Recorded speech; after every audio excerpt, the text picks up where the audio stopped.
Well, let's unpack this. Yeah. We are diving deep into the life, the work, and the really astonishing influence of Mary Cassatt, Yeah. an artist who started as this, upper-class American rebel and became just an absolute key figure in French Impressionism. Right. She was, I think, without question, the greatest visual chronicler of the new woman of the late 19th century. It's still just a phenomenal story. I mean, just think about the sheer obstacles she had to overcome. You've got this American woman born in Pennsylvania, right? Moves to Paris, which is the absolute center of the art world. The epicenter, yeah. And she doesn't just get accepted, she gets singled out by critics. One of the three great ladies, les trois grandes dames of Impressionism. Alongside Berthe Morisot and Mary Bracquemont. Exactly. I mean, that just doesn't happen without incredible talent and, frankly, just sheer willpower. So our source material for this deep dive, it's a fantastic stack of biographies, critical perspectives. They really map out her path beautifully. We're looking at her technical skill, that really important, sometimes stormy partnership she had with Edgar Degas. Oh, yeah. And crucially, how she basically became the main person, the evangelist, who brought Impressionism to American collectors. You still see the legacy of that today, don't you? Like in the Metropolitan Museum of Art. Completely. And what's so fascinating, I think, is her subject matter, these intimate, unvarnished pictures of women's lives, social and private. Especially the mother and child bond. Right. And it was quietly radical, wasn't it? Because of her perspective. Totally. It was the female gaze turned onto the domestic world. Yeah. Scenes that male artists, well, they either couldn't get access to or maybe just didn't think were important enough. Elevating the everyday. Exactly. So our mission today really is twofold. First, how did this ambitious kind of unconventional woman get that knowledge, get that influence in a world basically set up to stop her? And second, why was her specific viewpoint, her unique perspective, so absolutely essential in moving art, out of that old academic tradition and into modernity? Okay, let's start at the beginning then. Allegheny, Pennsylvania, 1844. Mary Stevenson Cassatt is born. And this wasn't just any family. No, definitely not. Serious means high expectations. Upper middle class. Right. Her father, Robert Simpson Cassatt, he was a successful stockbroker, land speculator. The family name was actually Cassatt originally, French Huguenots. Oh, interesting. Yeah, came over to New Amsterdam way back in 1662. And her mother, Catherine Kelso Johnston, she was from a big banking family too. And importantly, really well-educated, well-read. And the mother seems key here. Didn't Cassatt's friend Louisine Havemeyer say something about that? She did. Havemeyer basically argued that if you knew Catherine, you knew Mary got her brains, her capacity from her and her alone. Strong influence there. It's a strong intellectual foundation and then massive exposure to the world. Huge exposure. The Cassatts really believed travel was crucial for a good education. So Mary spent, 5 years in Europe as a child? 5 years, wow. Yeah, learned German, French, got her first drawing and music lessons over there. And here's a little connection, maybe. It's actually pretty likely she first saw work by artists like Ingres, and crucially, her future mentors Degas and Pissarro at the big Paris World's Fair in 1855. So the seeds were planted very early on. Seems like it. Okay, so she's got the foundation, she's seen Europe, but then she decides, I want to be a professional artist. And the family reacts. Oh, they staged basically a full-scale intervention. Total objection. Really? Yeah. She started studying at the Pennsylvania Academy of the Fine Arts PMFA when she was just 15 back in 1859. Her parents were seriously worried about, feminist ideas. And what seems funny now, the bohemian behavior of the male students. Art was fine as a hobby for a lady, not a career. That kind of anxiety must have just fueled her determination, though. You'd think so, right? Seems it did. Cassatt was determined. Even then, she and her friends were apparently fierce advocates for equal rights. Lifelong thing for her. But the training itself at PFA, she wasn't impressed. Not at all. She found it frustrating, useless ultimately, studied there till 65, but later just dismissed it. Famously said there was no teaching. Just flat out. So what was so bad about it? What were the specific problems for women students then? Well, the restrictions were just severe and purely based on gender. Female students couldn't use live models, not early on anyway. Seriously, what did they do instead? Plaster casts. Yeah. Hours and hours drawing from casts of old statues. The whole atmosphere was apparently patronizing, slow. So that impatience with the system, that must have started right there. Absolutely.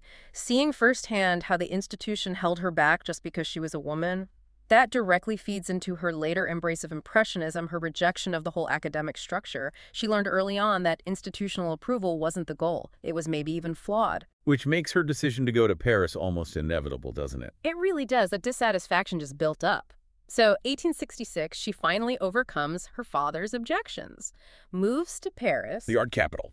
but not on her own. Had to have chaperones. Because remember, women couldn't just waltz into the École des Beaux-Arts, the main art school, barred. So how did she study? Private lessons. She studied with established academic masters, like Jean-Léon Gérôme. Known for that super realistic, almost photographic style, right? Exactly, hyperrealism. And also Thomas Couture, who did more romantic urban scenes. So she's learning the establishment techniques while kind of getting ready to reject their whole philosophy. Pretty much. And the real key to her development, arguably, wasn't even in those studios. It was in the Louvre. Copying the master. Hours and hours just copying the greats. It was critical for her technique, but it was also, interestingly, a social thing. How so? Well, the Louvre became this sort of acceptable social space for American women art students. They couldn't hang out in the avant-garde cafes where all the male artists were arguing and networking. Right. So they met and connected with each other, like Elizabeth Jane Gardner, while copying paintings. And she actually found some success within that system, the salon system, even while starting to resent it. She did, for a bit.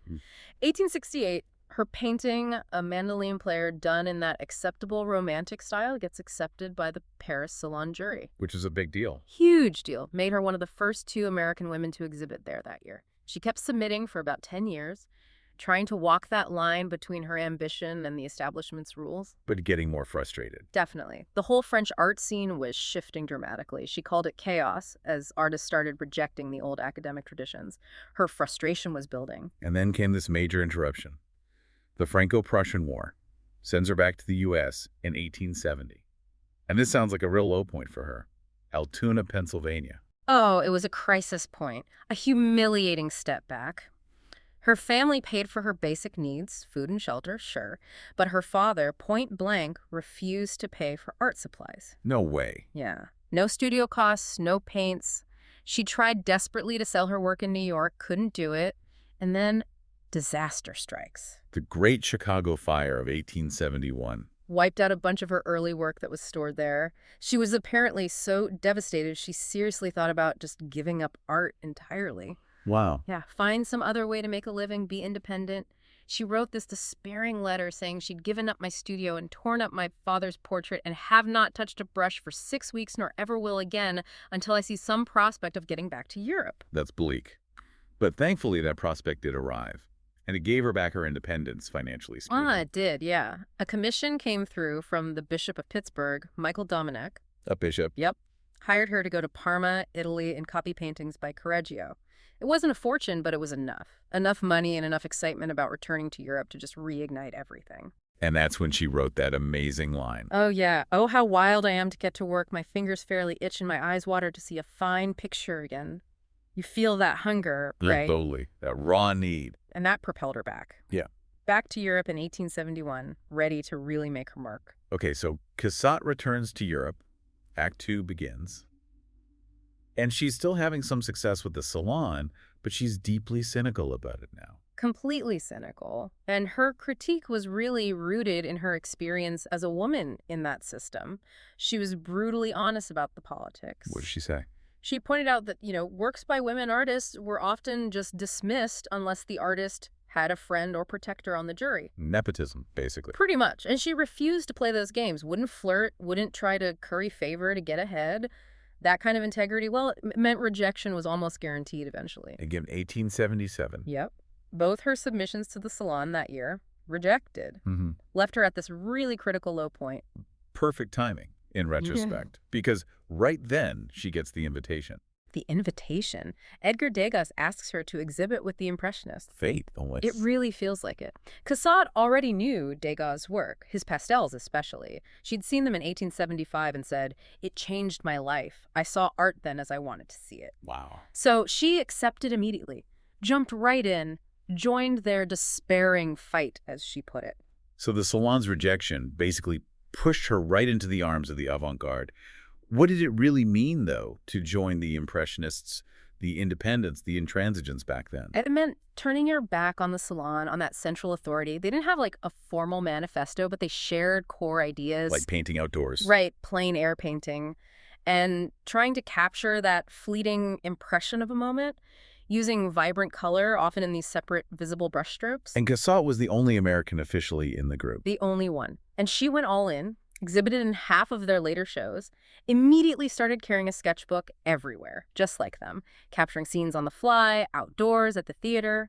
And you see her style change pretty quickly, right? More spontaneity. Absolutely. More spontaneity, but also real rigor. She was dedicated to depicting movement, light, design in this totally modern way. It put her right up there with the leaders.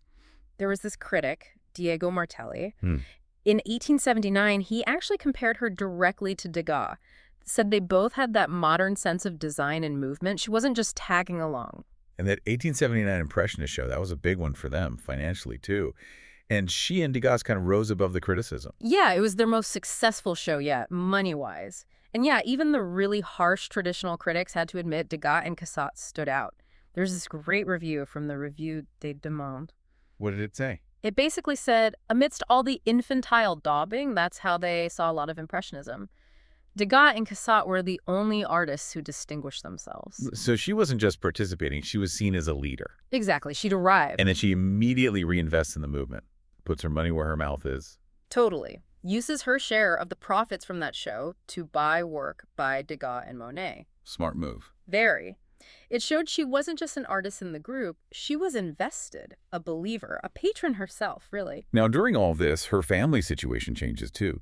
Her parents and sister Lydia actually moved to Paris in 1877. Right. They come over to live with her. So she has that family closeness, but it's alongside this very clear decision she'd made early on. Marriage, conventional family life, not compatible with her career. That was non-negotiable for her. Seems like it. And she's navigating family pressures, especially money. Her father insisted her studio, her supplies, they had to be paid for by her sales. Which weren't huge at first. Right, pretty meager early on. But that pressure, that need to sell, instead of discouraging her, it actually became this huge driver. Pushed her to be professional, rigorous, focused on producing quality work for exhibitions. It's kind of ironic. The financial pressure meant to make her quit maybe actually fueled her success. You could definitely argue that. We see her really finding her voice in works from around that time, like 1878. Little girl in a blue armchair, with that impressionist feel. And reading Le Figaro, that powerful portrait of her mother. Exactly. She's developing this voice, and it's a voice that's about to make a big impact back across the Atlantic. Because we have to talk about her role in bringing Impressionism to America. She was the key connection, wasn't she? Largely through her friend Louisine Elder. Absolutely central. Louisine married Harry Havemeyer in 1883. Cassatt immediately becomes their go-to advisor, their trusted eye. Guiding their collecting. Guiding them to collect Impressionists on a grand scale. She'd often secure pieces for them directly from the artists in Paris. The impact of this, it's massive. Because that collection ended up at the Met. It forms the core of their Impressionist and post-Impressionist holdings. So Cassatt didn't just paint modern art, she literally helped build the American institutions that would house it. Incredible. So by the mid-1880s, she's helped launch a movement in the U.S., but she starts moving away from the Impressionist label herself. Yeah, around 1886, she shifts. Her style becomes maybe simpler, more straightforward, as some critics say. She starts experimenting more, especially with printmaking. We'll get to that. Okay. And she explicitly stops identifying with any single movement. She refused to be boxed in. Started exhibiting in New York galleries, too, cementing her status beyond just Paris. So Mary Cassatt wasn't just painting the new woman. She really was the new woman. This intellectual, successful, highly trained artist who made a conscious choice, career over marriage. She totally personified it. And she was vocal about equality from early on, like in the 1860s, pushing for equal travel scholarships for women artists. Right. And much later, her strong support for women's suffrage in the 1910s, like contemporaries, artists like Cecilia Beaux, she embodied that independent, socially active, career-driven identity. But what's really interesting is how her art reflected this without being overtly political, like propaganda. Exactly. That's a subtlety, isn't it? She wasn't painting protest signs. She painted people, women. But her portrayal was always respectful, dignified, suggesting this deeper, meaningful inner life. Treating their lives, even domestic ones, as worthy subjects for serious art. Precisely. And this is where her being a woman gave her this unique artistic edge. She could redefine that domestic space. To get high art. Yeah.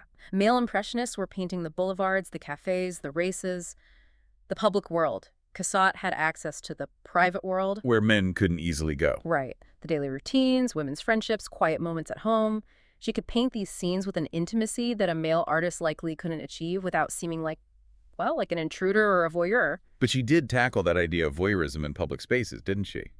In the Loge. Oh, masterfully. That's from 1878. It shows a woman in an opera box looking quite absorbed, maybe looking at the stage.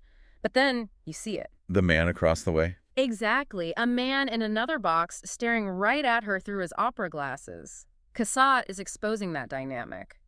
How public space, even a fancy opera house, was a place where women were constantly being watched, judged, consumed by the male gaze. It flips the script on the typical passive impressionist female figure. Totally. Her women are active. They're active observers with real engagement in their environments. They're reading, thinking, talking, or like in the lodge, navigating the complexities of being seen. It's a world away from, say, Renoir's lounging beauties. Okay, now we have to talk about the mother and child theme, because that's what she becomes most famous for, especially later in her career. It really dominates her reputation after 1900, just this huge series of paintings, prints, incredibly rigorously drawn, but also so tenderly observed. And they often echo those Renaissance Madonna and child paintings, don't they? They do. There's a kind of classical reverence she brings to this modern relationship, but here's the fascinating contradiction. The one we keep coming back to. Yeah, she herself explicitly chose not to marry or have children. She used professional models for these paintings. So she's intensely focused on depicting a bond she consciously decided not to experience herself. Exactly. And that distance, that space between her life choices and the universal truths she's capturing, it's really interesting to think about. Does it give her a different perspective? More objective, maybe? Perhaps. Maybe less sentimental. She could focus on the essence of that bond, maybe, without the filter of personal experience clouding it.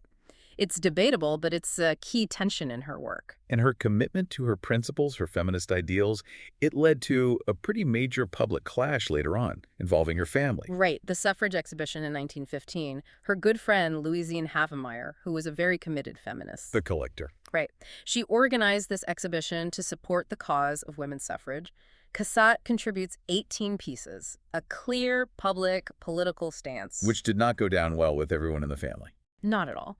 Her sister-in-law, Eugenie Carter Cassatt, who lived in Philadelphia society, was staunchly anti-suffrage. Major conflict. What happened? Eugenie and a lot of Philly society actually boycotted the show. Public snub. Wow. And Cassatt's response? Decisive, and very public, too. She started selling off artworks that she had originally intended for her heirs. Like, fine, if you don't support this, you don't get these paintings. That's bold. Artistic retaliation. Totally. And it was around then that one of her masterpieces, The Boating Party from 1893, which some people think was inspired by Eugenie's daughter, was bought by the National Gallery in D.C. She chose her principles over that family legacy. Okay, let's shift to the big relationship. Cassatt and Degas. Probably one of the most famous and complex artistic partnerships ever. They were literally neighbors in Paris. Yeah, studios less than a 5-minute walk apart, super close. And that closeness led to this really intense collaboration over years. Degas was a mentor figure then. Definitely. For all his eccentricities, he was frequently in her studio, giving advice, helping her get models, which wasn't always easy. And they had stuff in common beyond art. They did. Both came from wealthy backgrounds, both studied in Italy, fiercely independent, neither married, and they both saw themselves primarily as figure painters, shared tastes in art, literature. And he was key in getting her to explore new techniques, right? Beyond oil painting. Hugely important there, especially pastel, which gives you that amazing immediacy and color vibrancy in printmaking, specifically dry point. Can you just quickly explain dry point again for our listeners? Sure. It's an etching technique, but instead of using acid, the artist scratches directly onto the copper plate with a sharp needle. This pushes up a little ridge of metal called a burr. Oh. And that burr holds ink in a unique way, giving the printed line this really rich sort of velvety quality. Degas even lent her his own printing press. Her drawing skills just soared under his guidance. And they were experimenting together constantly. All the time, trying weird materials like distemper, metallic paints. You see that in works like Woman Standing Holding a Fan. And you also see Cassatt using printmaking to reflect on herself, her status, that dry point reflection from around 1889. Yes. Many see it as this really thoughtful self-portrait, capturing the seriousness she brought to being an artist. And the influence flowed both ways, right? She was helping him too. Oh, absolutely. She was his main connection to the American market, helped him sell paintings, talked him up to collectors like the Havemeyers, crucial for his reputation and income in America. Degas knew her value. He even did etchings of her, studying art in the Louvre. For that Prince journal they were planning. Exactly. That was meant to be a big collaboration. That collaboration, while close, was also pretty volatile. That Prince journal project didn't end well. No, it collapsed. That period, 1879-80, was probably peak collaboration. Cassatt was deep into mastering printmaking on Degas' press, working really hard on prints like In the Opera Box for the journal. And then Degas, who was famously fickle, just abruptly pulled out. April 1880, the whole project just folded. Cassatt was furious, understandably, put in all that work. Yeah. She learned, I think, that you couldn't always rely on his fickle and temperamental nature, despite their deep artistic connection. Okay, but I have to push on this a bit. Cassatt, the ultimate new woman feminist advocate. How did she square that with her deep affection for Degas, who was known for making pretty anti-female remarks? Was it just pragmatism? That's the million-dollar question about the relationship, isn't it? And maybe about Cassatt's whole professional navigation. We know she'd sometimes repeat his less pleasant comments almost affectionately, like his reaction to her painting two women picking fruit. What did he say? No woman has the right to draw like that. Wow. Backhanded compliment much. Totally. It's such a layered dynamic. Some scholars think, yeah, maybe it was a kind of defense mechanism. By treating his misogyny as just eccentricity, she could sort of compartmentalize it. And keep getting the benefit of his mentorship. Exactly. Keep accessing his technical genius, his critical eye, his connections. Maybe it was a necessary transaction, you know? Protected by real affection, but still a transaction on some level. And the one thing that really seemed to bother her personally was the portrait he painted of her. Oh, yeah. The oil portrait, Mary Cassatt seated, holding cards, painted sometime in the early 1880s. She grew to really, really hate that painting. Why? We don't know exactly why, but years later she wrote to her dealer, Paul Durand-Ruel, basically saying, don't let anyone know I posed for this. It's like she accepted his artistic input, but she wanted control over her own image, and his version of her was one she ultimately rejected, fiercely guarded her public persona. And we also can't skip over the big political split that really tested their friendship later on. The Dreyfus Affair, yeah, that tore France apart in the 1890s. And it split the Impressionist circle, too. Where did they land? Degas was vehemently anti-Dreyfus, which kind of aligned with his more conservative, sometimes anti-Semitic views, sadly. Cassatt, on the other hand, was firmly pro-Dreyfus, alongside Monet and Pissarro. That's a huge divide. Massive, a fundamental clash of values. But somehow, despite that chasm, they managed to keep the friendship going, continued to visit each other until Degas died in 1917. Though apparently the relationship became much more focused on the business side of art, the commercial aspect, from the 1890s onward. Okay, so moving into the 1890s, this seems to be Cassatt's absolute peak period. She's not the student anymore, she's the master, taking on a mentor role herself. Yeah, her influence really broadens. She becomes more diplomatic, apparently, and starts advising younger American artists like Lucy A. Bacon. And this decade also brings what many consider her truly most original contribution. The color prints. Those groundbreaking color dry point and acquaintance prints she exhibited in 1891. Just stunning. And this is where that Japonism influence really comes through strongly. This Japanese woodblock prints everyone was talking about. Absolutely. She saw that big show of Japanese masters in Paris in 1890 and was just captivated. Adapted that aesthetic brilliantly. How so? What did she take from it? The simplicity, the clarity of the design, those strong, clean outlines defining flat areas of color. And technically, she achieved those flat color areas using acquaintance. Which is different from dry point. Yeah, acquaintance is another etching variation. It lets you create tones, sort of like watercolor washes, these beautiful flat blocks of delicate color. It was a huge departure from those feathery Impressionist strokes. And she deliberately avoided using black outlines, preferring lighter colors. So it's like she fused Impressionist color sense with the bold graphic design of Japanese prints. That's a perfect way to put it. Art experts consistently say these prints, like Woman Bathing, The Coiffure, they're her most original work. Technically, maybe never surpassed in color printmaking. She wasn't just following trends, she was innovating at the highest level. And this creative peak leads to potentially her biggest public project, that huge mural for the Chicago World's Fair in 1893. The World's Columbian Exposition? Yeah, it should have been her crowning achievement, commissioned by this Chicago socialite, Bertha Palmer, for the Women's Building. Massive scale, right? Huge. 12 feet high, 58 feet long. The theme was modern woman. It was basically Cassatt laying out her whole philosophy on a giant canvas. What exactly did it depict? What was the message? It was designed as a triptych, 3 panels, celebrating women's independence from men. The center panel was called Young Women Plucking the Fruits of Knowledge or Science. Love that. Right. And the side panels were young girls pursuing fame and arts, music, dancing. It was all about women striving, achieving, creating, completely on their own terms. A really radical statement for 1893. We can't see it today. It's lost, isn't it? Tragically, yes. It's a massive loss for art history.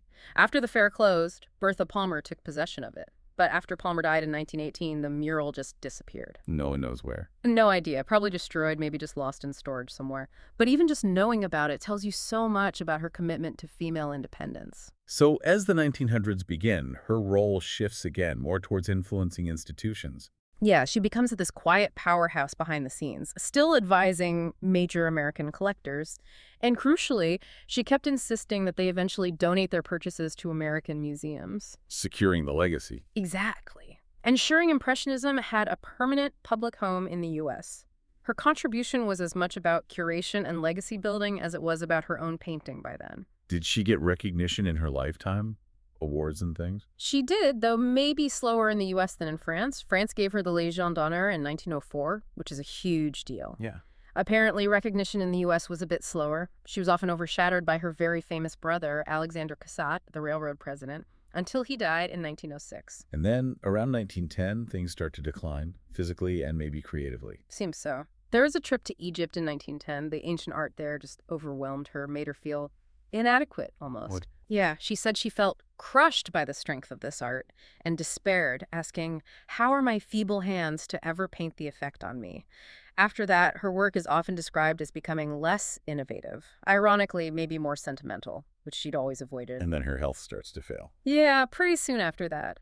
By 1911, she's diagnosed with a whole list of things: diabetes, rheumatism, neuralgia, and the worst for an artist, cataracts. Oh no, her eyesight. Exactly. She kept painting for a few more years, but by 1914, she was nearly blind, forced to stop painting altogether. Devastating. Truly. She died in 1926 at her country place near Paris and was buried there in the family vault. But what a legacy she left. National Women's Hall of Fame, her paintings selling for millions, those postage stamps featuring her work. Yeah, the boating party on one, then the Great American Series, the American Treasure Series with the mother and child paintings, even a WWII Liberty ship named after her, and a garden in Paris. She really stands as this monument, doesn't she? To defiance, incredible skill, and that fierce professional independence. An American woman who conquered the toughest art scene in the world and helped define modern art. Hashtag OCHETRO. Synthesis and final thought. So let's try to wrap this up. When you boil down Mary Cassatt's incredible life and career, what are the absolute key takeaways for us? I think there are 3 main things. Okay. First, just her essential role in basically forging a professional path for women artists. By defying the salon, by proving a woman could reach the absolute highest levels of skill and critical acclaim purely on her own terms. Yeah. Definitely number 1. And second, her critical contribution to Impressionism itself. Not just as an artist who could absolutely hold her own with Degas, Monet, Pissarro, Right. but as that key figure, that evangelist who strategically made sure the movement got collected, got respected, and got into American museums, ensuring its future. And third, I'd say, is her revolutionary focus artistically on the dignity, the inner life, the intimate reality of women, the ultimate visual chronicler of that new woman, elevating the domestic, showing women as active subjects, not just passive objects. Couldn't agree more. And her whole journey, it's such a powerful lesson, isn't it? For anyone in any field, really. It shows that sometimes reaching that highest level of achievement means you have to make a break.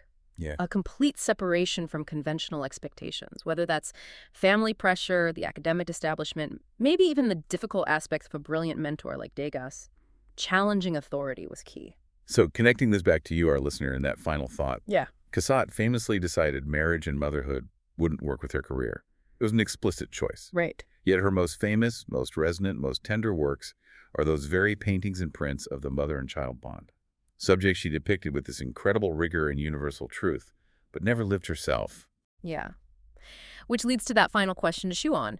Did that independence, that deliberate distance she maintained from being a wife or mother herself, did that actually give her the perspective she needed? The clear-eyed focus. Exactly. The critical distance required to see and depict the universal emotional truth of that maternal bond so perfectly, without maybe the complications or sentimentality of personal experience.